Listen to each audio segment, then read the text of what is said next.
오늘은 사울의 마음에서 벗어나기라는 제목으로 사무엘상 18장 6절에서 9절까지의 말씀을 전하도록 하겠습니다. 저희가 이렇게 살다 보면은 이 감정적 문제를 겪을 때가 많은 것 같아요. 그러니까 우리들은 감정적 문제들 때문에 굉장히 많이 고통받기도 하고 또 그런 것들이 해결이 잘 안 돼서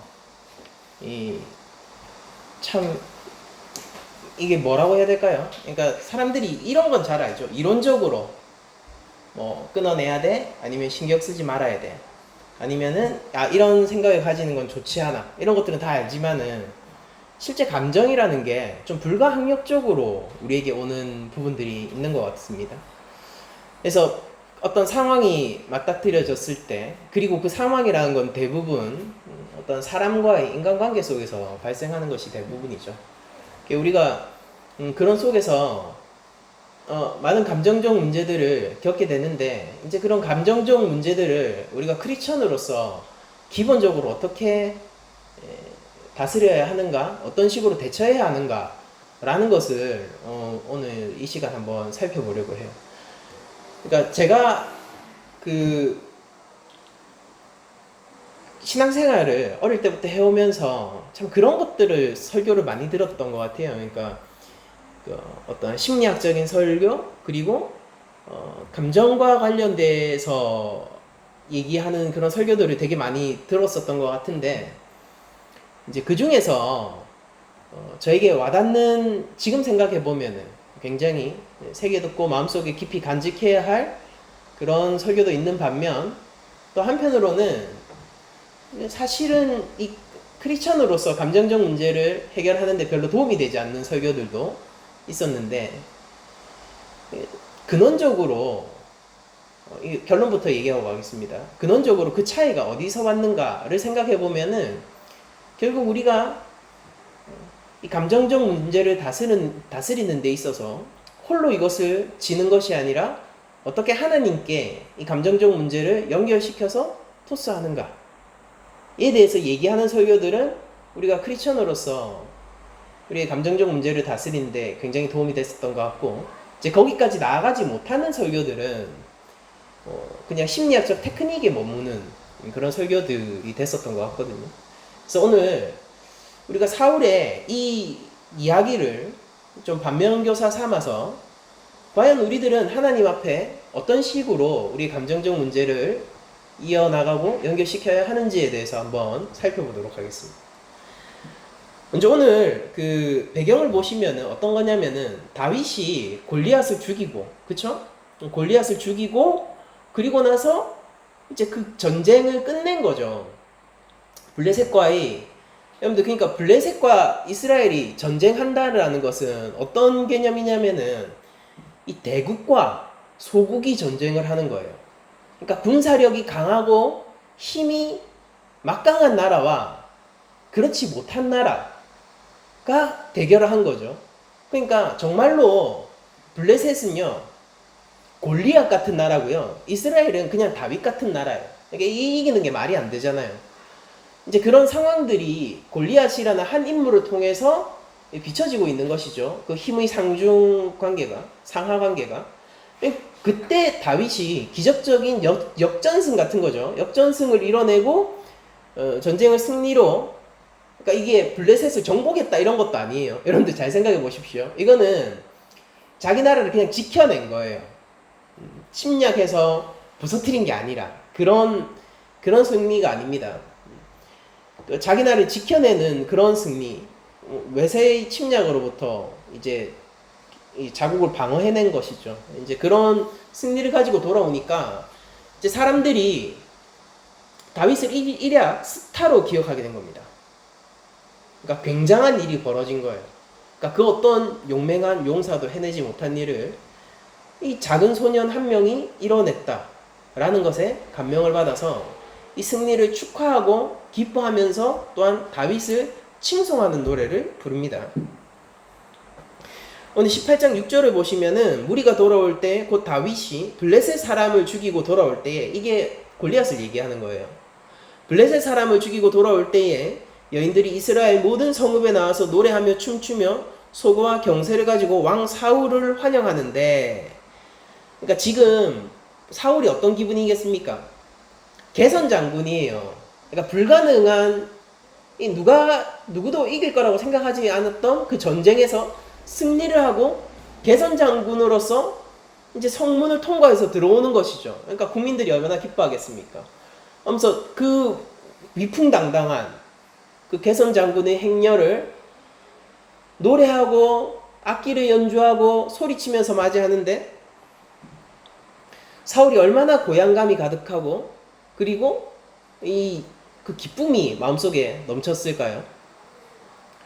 근데 그 노래소리가 가사가 문제였어요.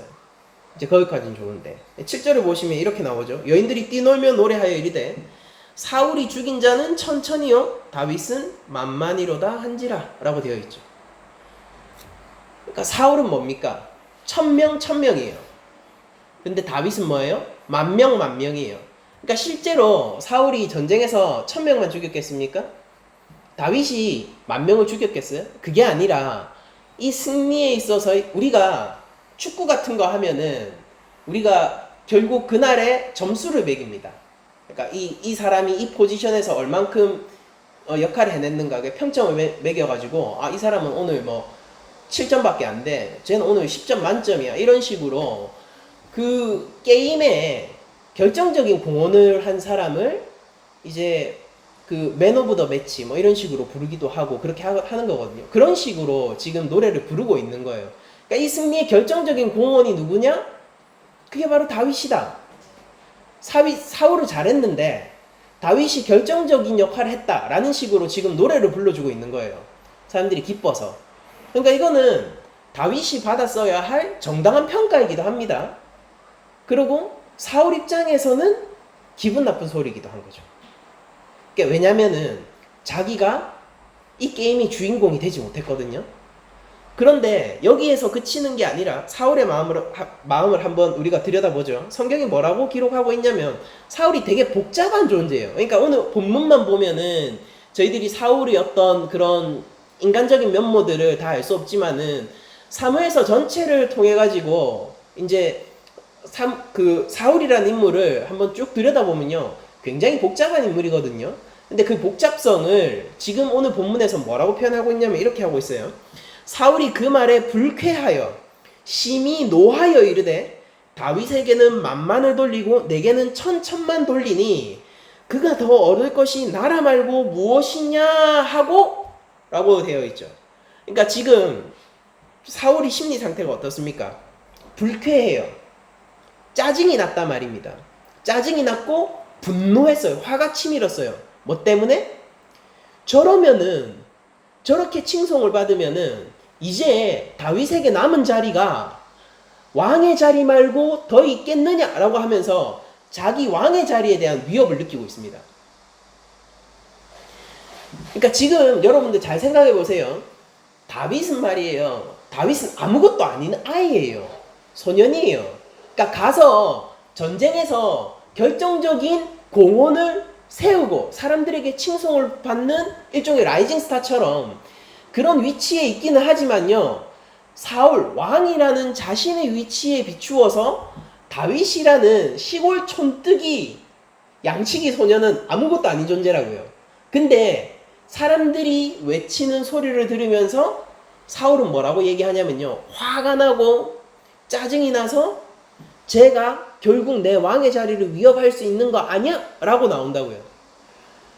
그러니까 우리들은 결국 다윗이 왕이 되는 스토리에 대해서 잘 알고 있고 미리 인지하고 있기 때문에 이때 당시에 사울의 이 말이 얼마나 지나친 말인지 잘 인지하지 못하는 경향이 있는데, 여러분들 만약에 정말로 이 사무엘서를 그냥 아무 뒷배경 없이 처음 읽는다 생각하고 그냥 아무런 그 이야기를 듣지 못하고 처음 그냥 이 스토리를 내러티브를 접한다고 생각하고 이걸 한번 읽어보세요. 그러면은 사울이 얼마나 지나치게 화를 내고 있고 과장된 질투를 하고 있는지를 금세 캐치할 수 있게 돼요. 그러니까 사울의 심리 상태가 굉장히 복잡하죠 지금. 그러니까 이게 단순한 게 아니에요. 뭐냐면은 전쟁의 승리의 기쁨은 있는 거예요. 전쟁의 승리의 기쁨은 있고, 여러분들 나중에 보시면은 사울이 다윗이 잘한 것을 알고 있습니다. 그걸 모르는 게 아니에요. 다윗의 공헌에 대해서 알고 있으면서도 거기에 위협을 느끼고, 그리고 다윗에게 당연히 고마움이 있겠죠.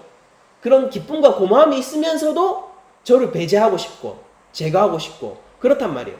그러니까 사울이 사무엘서 전체를 보면요, 다윗을 죽이려다가 회개하고 죽이려다가 회개하고 내가 너를 다시는 잡지 않겠다 했다가 다시 잡으러 가고 이렇게 계속 반복되거든요.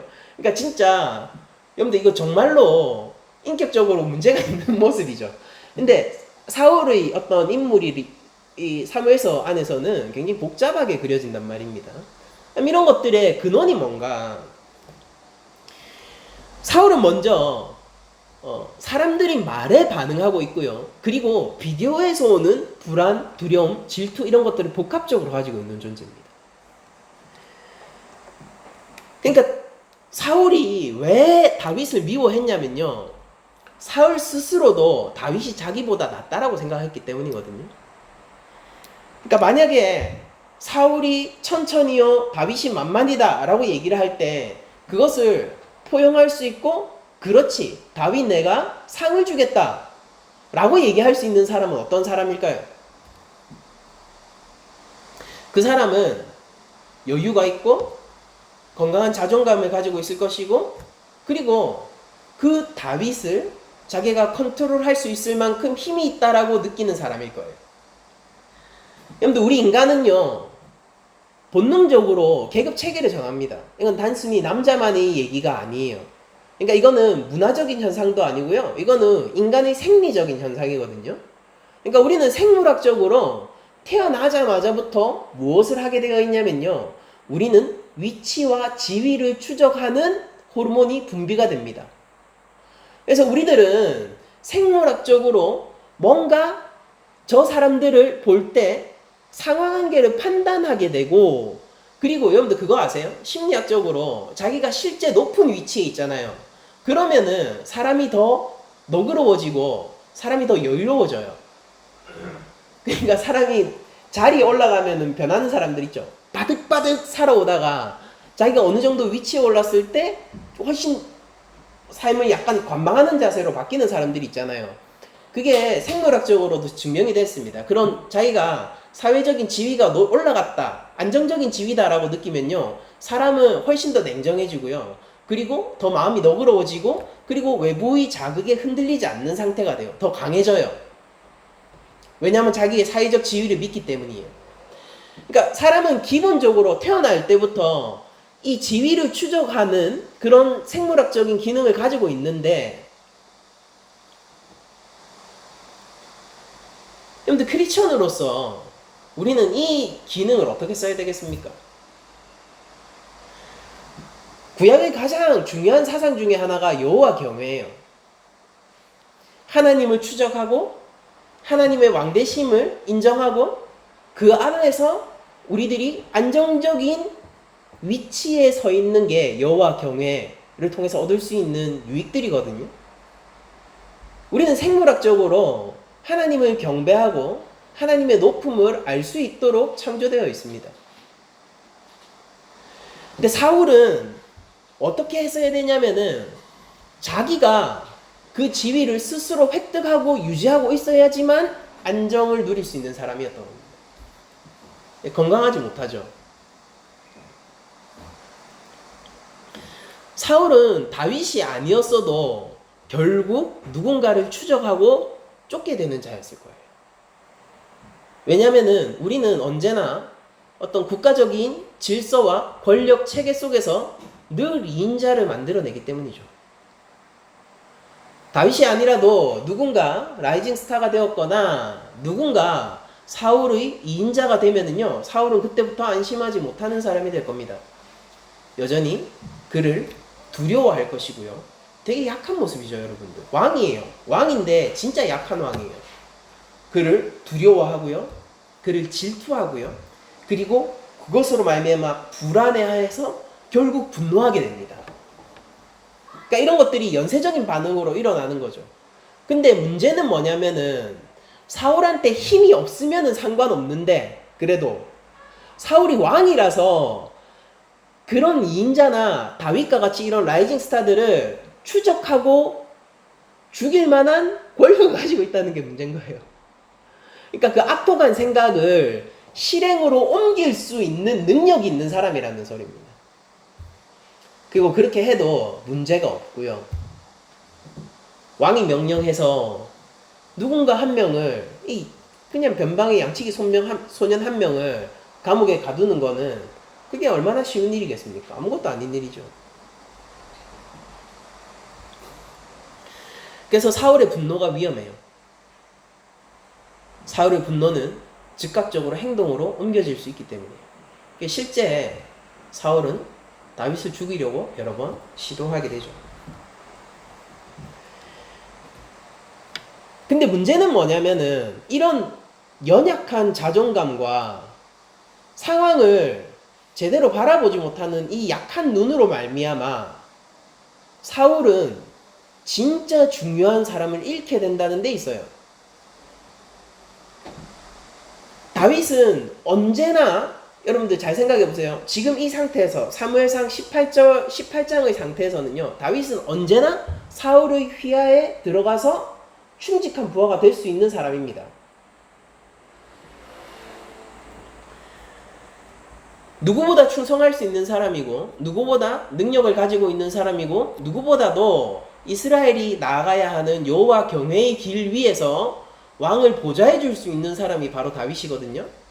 그런데 사울은 그 분노의 눈을 통해서 다윗을 보게 됨으로써 다윗의 모습을 왜곡하게 돼요.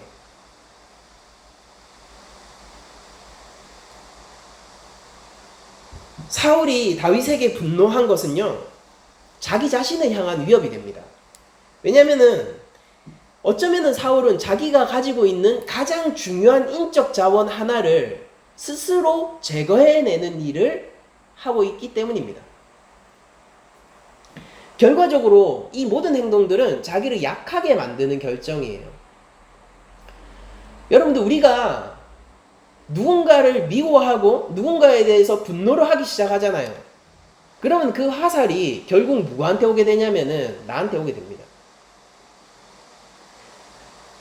그러니까 우리가 화내지 않아야 된다라고 얘기하는 건 아니에요. 제가 여러분들 살면서 한 번도 화내시면 안 돼요. 그게 죄예요. 여러분들 분노하시면 안 돼요. 그게 죄예요. 라고 얘기하는 게 아니라, 우리가 그런 결정들을 하고 우리들이 질투하고 그리고 불안해하고 그로 말미암아서 분노하는 그런 행동들을 할 때마다 그런 것들이 결국 우리 자신을 공격하는 선택을 스스로 하고 있다는 것을 제가 말씀드리려는 것입니다. 우리 크리스천으로서 하나님이 보내주신 나의 환경과 상황 속에서 순종해야 할 그런 책임이 있는 사람들이죠. 이 모든 것들이 우연이 아니고 내가 보내진 이곳은 하나님의 뜻이 있고 소명이 있는 자리인데, 거기에서 나의 대적이라 할지라도, 다윗이 그런 것들을 잘 보여주죠. 다윗의 대적 사울에 대해서 어떻게 계속 반응합니까? 사울과 정반대로 반응하잖아요. 이제 그런 것들이 결국 다윗을 왕으로 만드는 힘이고, 사울의 이런 행동들이 결국 자기 자신을 약화시키고 왕에서 추방되게 만드는 행동들이거든요. 에베소서 4장 31절 32절에 이렇게 기록하고 있는데요. 너희는 모든 악독과 노함과 분냄과 떠드는 것과 비방하는 것을 모든 악의와 함께 버리고 서로 친절하게 하며 불쌍히 여기며 서로 용서하기를 하나님이 그리스도 안에서 너희를 용서하심 같이 하라 라고 기록하고 있습니다.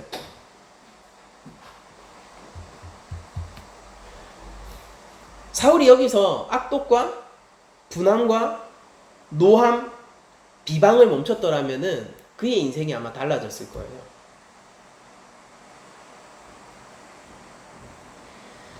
사울이 권력에 대해서 위협을 느낀다는 것은 많은 것을 시사합니다. 아까도 말씀드렸다시피 사울은 다윗을 자신의 충직한 신하로 거느릴 수 있었지만은 사울의 왜곡된 눈이 다윗을 위협 요소로 인지하는 순간 사울은 자기 자신이 얼마나 약한 왕인지를 증명해버린 것과 똑같은 결과를 낳게 됩니다. 사울을 지탱하고 있는 게 뭐예요? 그러니까 사울이 자기 가치를 지금 얹어두고 자기의 모든 것을 걸고 있는 거예요. 걸고 있는 게 뭡니까? 그러니까 뭐 때문에 제일 화가 나는 거예요? 뭐가 제일 불안한 거예요? 화내고 있는 그 부분이 자기의 가장 약점이거든요. 사울은 왕이라는 지위에 자기의 모든 것을 걸고 있는 사람인 거예요. 그러니까 조금이라도 싹수가 보이면은 잘라버리고 싶은 겁니다. 이 변방의 양치기 소년이라도 말이에요. 백성들의 입에서 만만이라는 얘기가 나올 때 제거하고 싶은 거예요.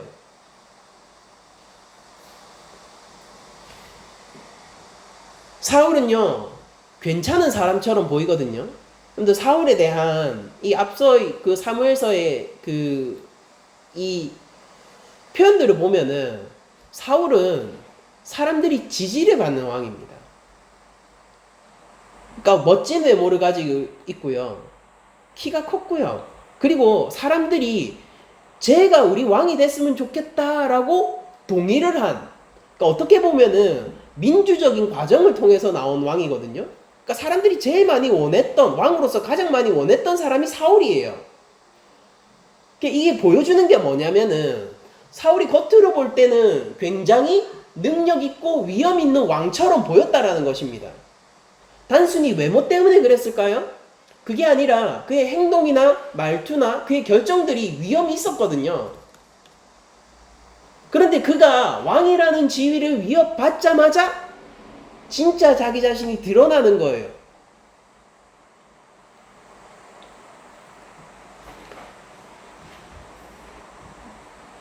우리는 누구나 자신의 존재 근거라든지 자기가 걸고 있는 가치 같은 것들이 위협을 받게 되면 즉각적으로 반응을 하게 되어 있죠. 그게 인간이잖아요. 사울도 별반 다르지 않았습니다. 다만 사울이 걸고 있는 자기 가치와 자기의 근거는 왕이었을 뿐인 것입니다. 우리가 18장 9절을 보면은 그날 후로 사울이 다윗을 주목하였더라 라고 나오죠. 이 진짜 많은 의미를 함축적으로 가지고 있는 성경의 표현인데요.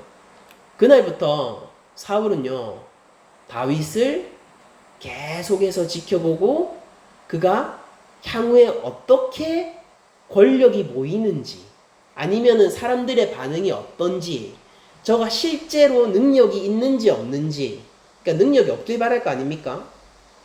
능력이 있는지 없는지, 그리고 내가 저를 죽일 기회를 얻을 수 있는지 없는지를 계속 관찰해 나가는 것입니다. 근데 웃기지 않으세요? 다른 나라 왕도 아닙니다. 심지어 2인자도 아니에요. 양치기 소년을 주목하기 시작한 것이죠. 그러니까 사울이 어떤 사람인지, 어떤 자존감을 가지고 있는지 지금 잘 드러나고 있지 않습니까?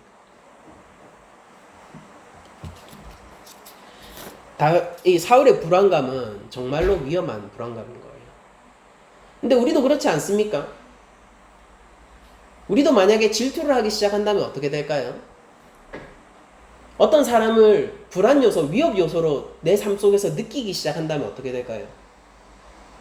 그러니까 그를 제거하지 않고는 우리가 못 배기게 될 거예요. 한 가지 가정을 해봅시다. 저도 그렇고 여러분들도 그렇고 실제 우리 삶 가운데서 사울과 같은 권력과 힘이 있고요. 그리고 내가 그것을 실행한다고 해도 아무도 탓하지 않는다라면은 우리도 사울처럼 누군가를 죽이려 하지 않을까요? 주목하여 보지 않을까요? 저도 인생에서 몇 명이나 주목하여 바라본 적이 많습니다. 그 사람들은 제 인생과 엮여져 있었고요. 스쳐 지나가는 인연이 아니었기 때문에 주목하게 되었고요. 그 사람들을 주목하면서 지금 제가 고백하는 건 제가 그때 당시에 사울의 힘이 있었잖아요. 그 사람은 제거됐어요. 감옥에 갔을 것입니다. 고문을 당했을 거예요.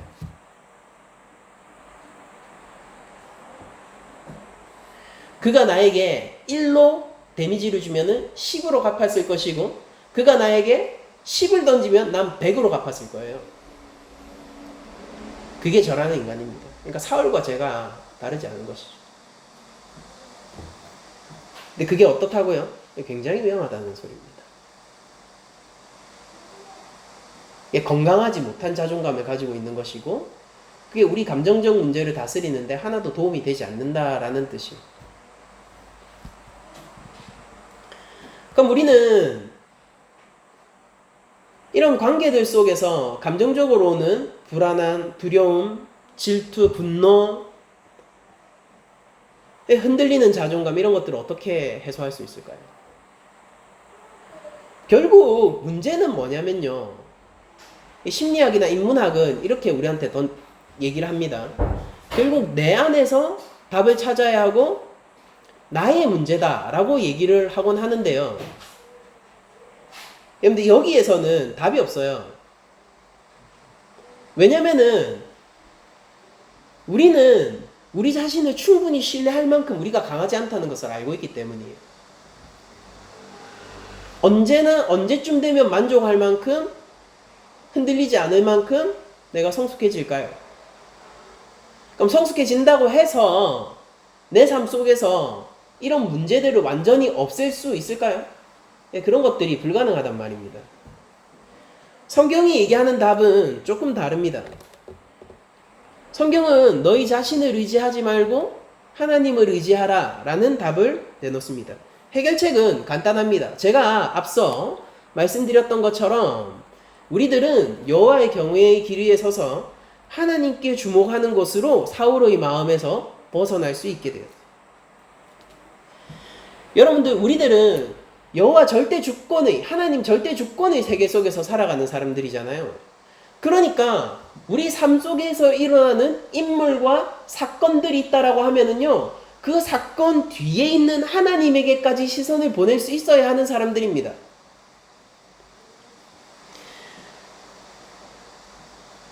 여러분들 제가 목사긴 하지만은 목사들이 세계 안에서도요 시기와 질투가 존재해요. 똑같이 개척을 시작했는데 저 목사님의 교회는 날로 부흥하고 커져가는데 우리 교회는 오히려 성도가 빠져나간다. 그러면은 그 목사님들이 사이가 좋을까요? 연락하기 껄끄럽지 않겠습니까? 그런 일들이 일어납니다. 교회 안에서도 누군가 믿음의 성장이 확연하게 일어나고 드라마틱하게 삶이 변화되기 시작하면요, 누군가는 그것을 보면서 질투의 감정을 느끼거든요. 그리고 누군가 더 많은 하나님의 일을 해내거나 더 많이 하나님 앞에서 칭찬받을 만한 일을 하고 있다라고 우리들이 느껴지면요, 거기에 대해서 불안함을 느끼거나 초조함을 느끼거나 질투를 느끼기도 합니다.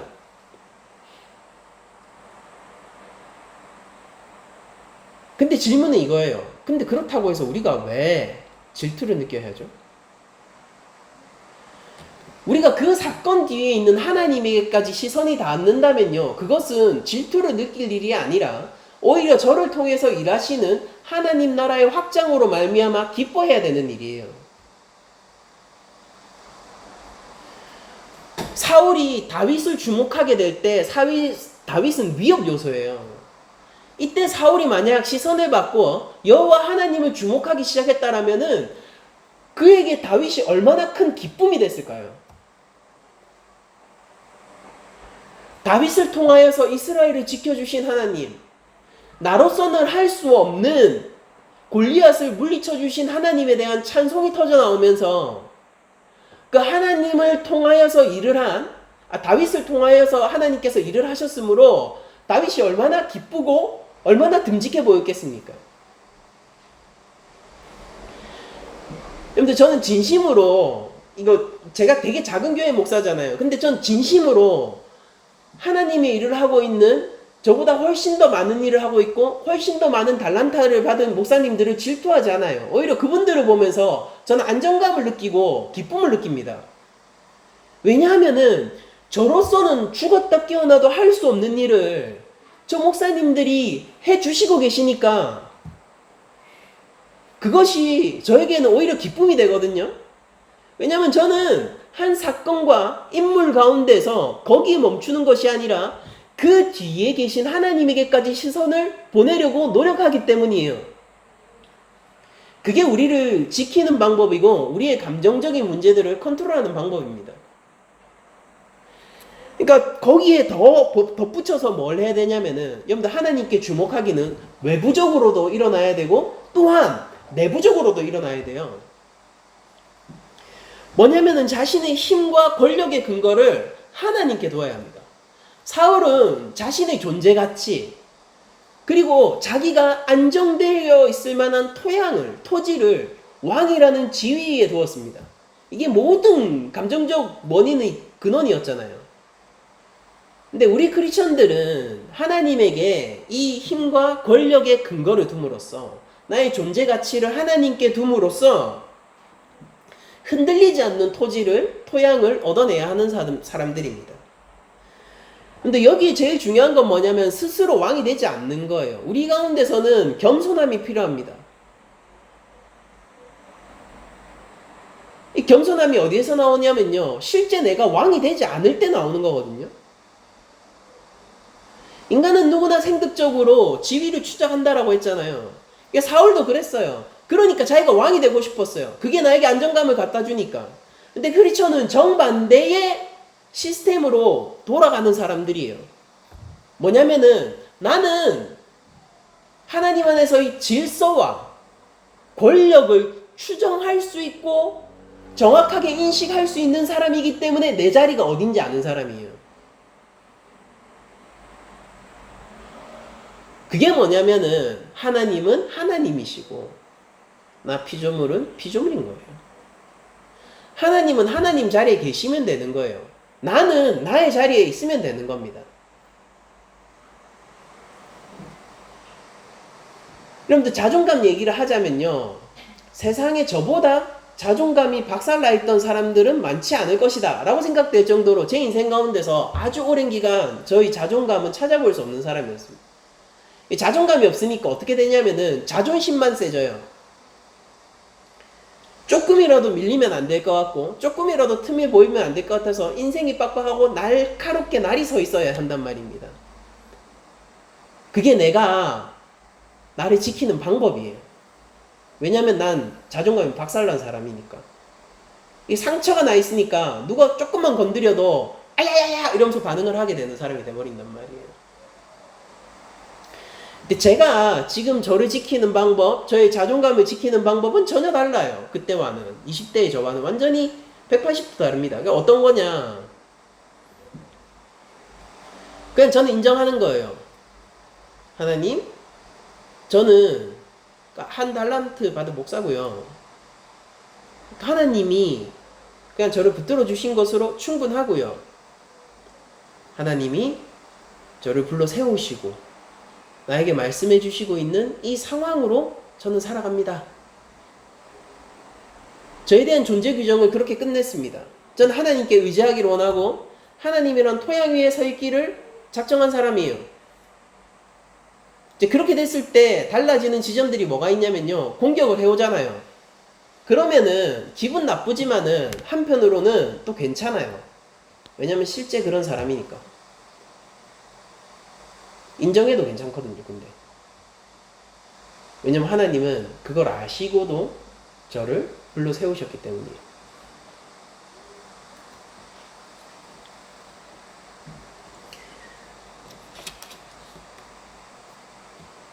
우리들은 왕이 아닙니다. 우리들은 왕같은 제사장이죠. 왕같은 제사장이에요. 그렇지만은 그럼에도 불구하고 우리들은 왕이 아닙니다. 우린 하나님 앞에서 거룩한 하나님의 자녀들입니다. 그럼에도 불구하고 우리들은 하나님 앞에 거룩한 사람이 아니에요. 이 아이러니들이 우리 안에서 성숙하게 버무려지고 우리 삶 속으로 체득이 될 때 우리들은 크리스천으로서 가질 수 있는 자존감의 단계에 도달하게 되는 거예요.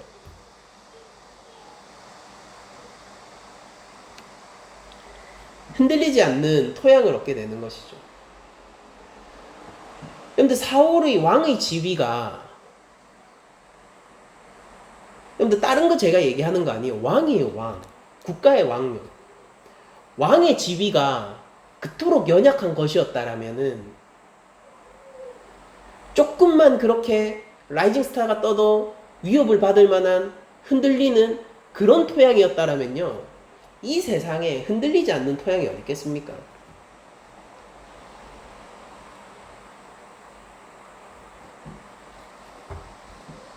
사울도 가만히 생각해 보면은 그가 스스로 왕인 척 했지만요, 결코 왕이 될 수 없었죠. 그가 엄청나게 많은 힘을 가지고 있었던 것처럼 보였지만은 결국은 이런 작은 사건을 통해서도 자기가 얼마나 연약한지를 드러내지 않습니까? 사울도 어딘가에 의지를 하고 무언가에 기대어야 하는 사람이에요. 세상에 그 누구도 스스로 설 수 있는 사람은 없습니다.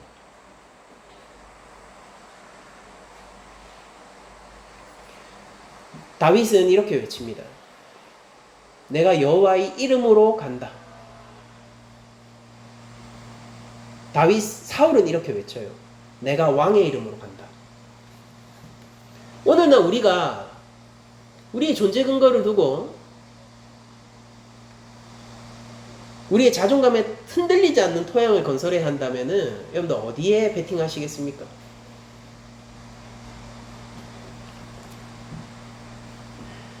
모든 사건들 가운데서는 하나님이 끊임없이 그 사건들 가운데 개입하시고 계시다는 사실을 여러분들이 보셔야 되고요. 원수 같은 인간, 나의 존재를 위협하는 인간들, 그런 사람들이 주변에 있을 때도 하나님께서 그 상황을 지켜보고 계시고 주도권을 가지고 움직이고 계시다는 사실을 기억해야 되고요. 그 가운데서 내가 왕이 아니라 그 모든 상황을 다스리는 하나님을 왕으로서 섬기고 모시고 나의 정당한 자리를 찾는 방법들을 우리들이 배워야 합니다. 이제 그렇게 될 때 우리가 감정적 문제에서 벗어날 수 있게 되는 것입니다. 질투할 필요 없어요. 하나님 나라가 커지는 것으로 말미암아 기뻐하십시오. 불안해하실 필요가 없어요. 흔들리지 않는 하나님이 붙들고 있는 게 우리 크리스천의 삶입니다. 분노하실 필요가 없어요. 그 자리에서 불꽃 같은 눈으로 심판의 셈을 하시고 계신 게 하나님이에요.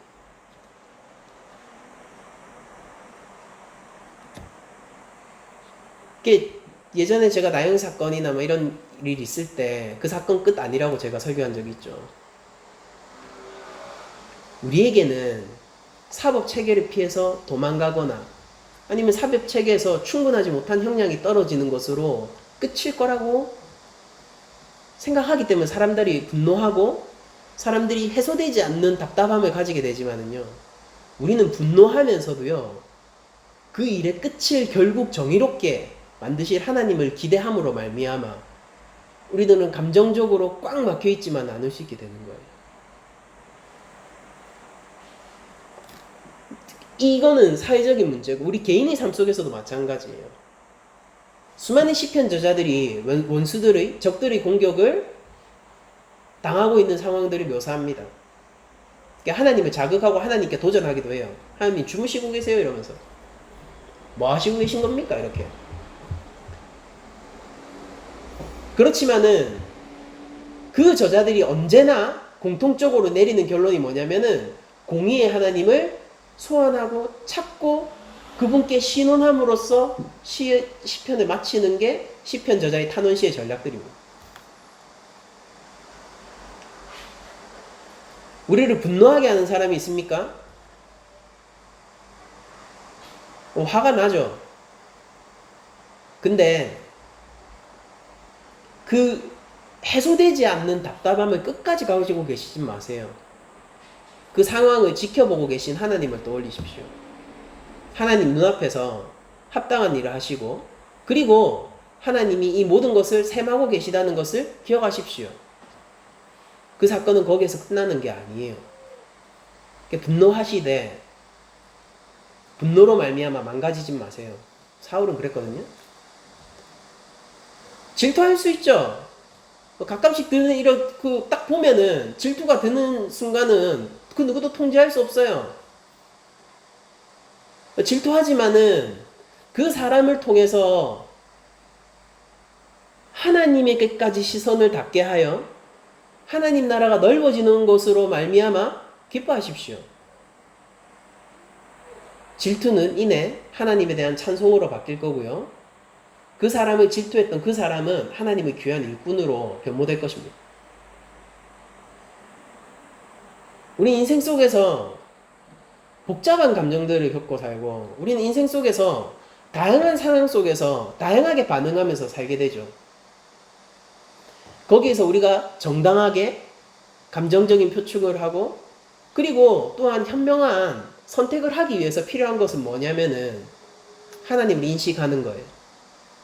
하나님을 인식하는 거예요. 하나님 안에서 내가 어디에 있는지를 인식하는 것이고 이 사건과 상황들, 인물들을 넘어서서 하나님에게까지 시선을 보내는 것이고 사울이 다윗을 주목하기 시작했죠. 다윗은 뭐라고 얘기하는지 압니까? 사울이 동굴 속에서 잠들어 있을 때 그의 옷자락만 잘라오면서 하나님이 세우신 사람을 내가 어떻게 죽이겠느냐라고 얘기하면서 내가 왔다 갑니다 이것만 표시하고 나와버려요. 다윗이 뭘 보고 있습니까? 지금 사울이라는 인물을 보고 있는 거예요. 그 넘어 계신 하나님을 보고 있는 거예요. 나를 죽이려고 해요. 대적이에요. 원수예요. 그런데 진짜로 죽는다니까요. 그냥 얘기하는 게 아니라 정말로 죽고 있다고요. 근데 그게 국가 권력입니다. 근데 사울을 왜 죽이지 않는 거예요? 그 결정이 진짜 더 이상한 거예요, 여러분들. 다윗은 하나님에게까지 시선이 가거든요. 사울을 넘어서서. 다윗의 인생이 괴롭죠. 그렇지만은 그게 해결되지 않고 승화되지 않는 괴로움입니까? 그렇지 않아요. 크리스천의 삶이 고난이 있기도 하고요. 우리도 피차 일반 누구나 겪는 것처럼 감정적인 많은 문제들을 겪죠. 근데 그게 누군가에게처럼 꽉 막히고 승화되지 않는 것입니까? 아니에요. 하나님을 바라보세요.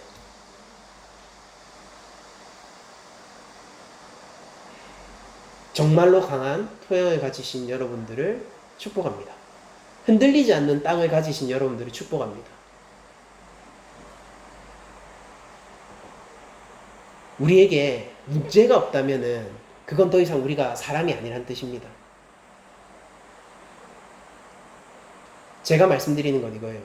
우리는 문제를 겪지만은 그러나 우리에게는 근원적인 해결책이 있다.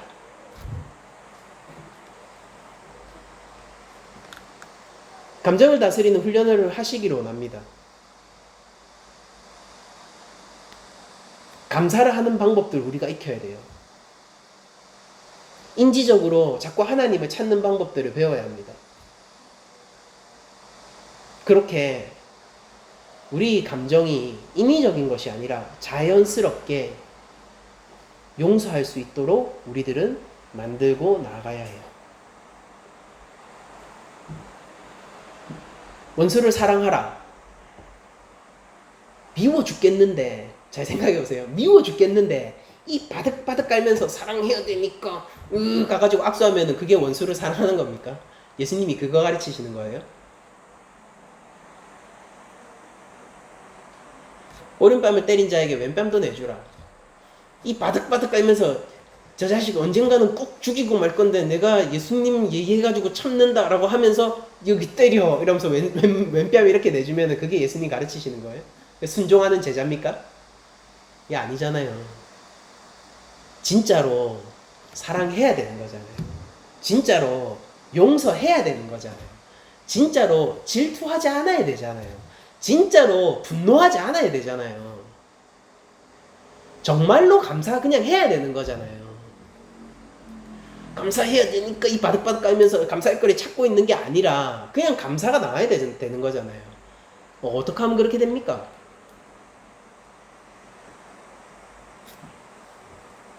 하나님을 인식할 때 우리들은 그렇게 될 수 있어요.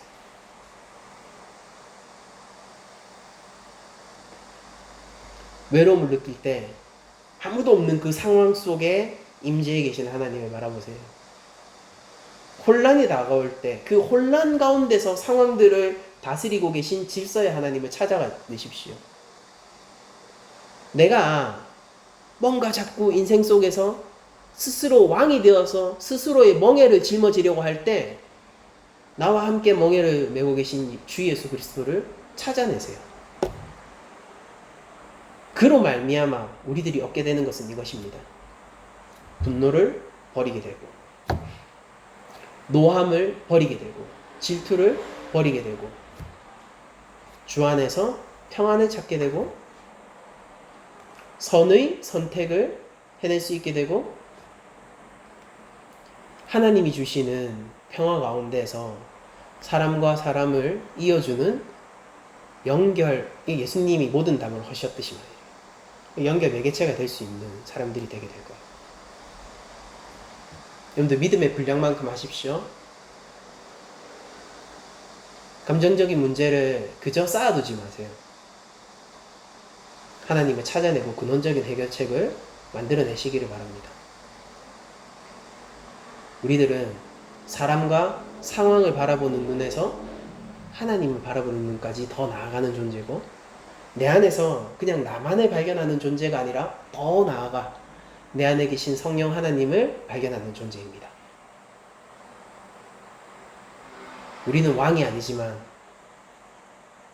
영원히 흔들리지 않는 왕을 기업으로 받은 자들입니다. 이게 더 좋은 거 아니에요? 이게 더 좋은 거예요.